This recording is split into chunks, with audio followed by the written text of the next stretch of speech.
जाई। ये हमार मूड है करेजा, आई लव यू बोल के मनावे के पड़ी। I love you Rani, I love you जानू, आई लव यू। मुझे बस तुझसे दिल लगाना है, हद से गुजर जाना है।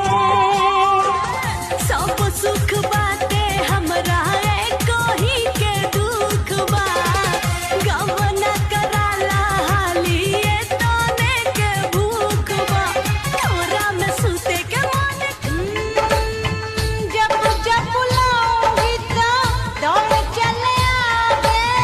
रूठूंगी मैं जब जब तब तमन्नाओगे, ऐसे ही जो हो सास नहीं तुझको मैं प्यार करूं कितना, कर दूंगी तुझे पागल, चाहूंगी सनम इतना। मैं तो उनका करूं वेट रोज होके तैयार, शायद बढ़ जावे मूड करूं फुल सिंगार। डेली जावे मुझे बस तुझसे दिल लगाना है,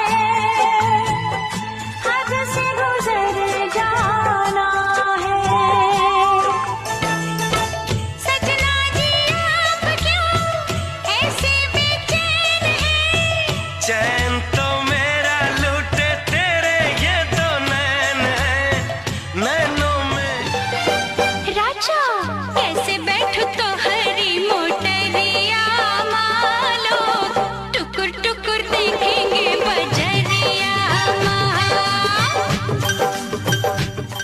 मैं कैसी लग रही हूँ? ओ माई गॉड, मेरा तो पति उल्टा हो गया।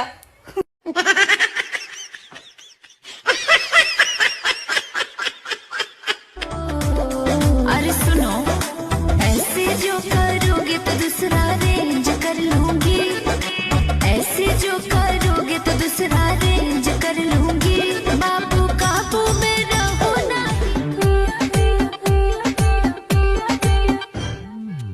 आवो न कोरवा से साट ला बोला, बेचैनी आधा आधा बांट ला बोला। मर जाएब कहीं जहर मोहरवा सैया, लौट के आएब ना, हम लौट के आएब ना सैया, लौट के आएब।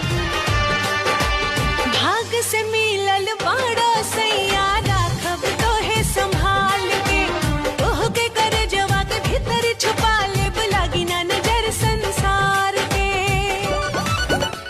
ई साड़ी गिफ्ट मिलल बा हमर निशानी हमारा प्यार के, कि एही पे नाम लिखल बा दिल के कलम से।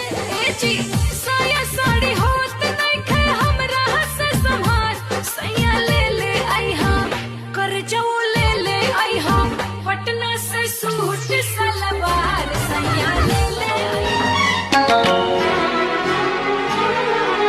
किसी दिन बनूंगी मैं राजा की रानी। जरा फिर से कहना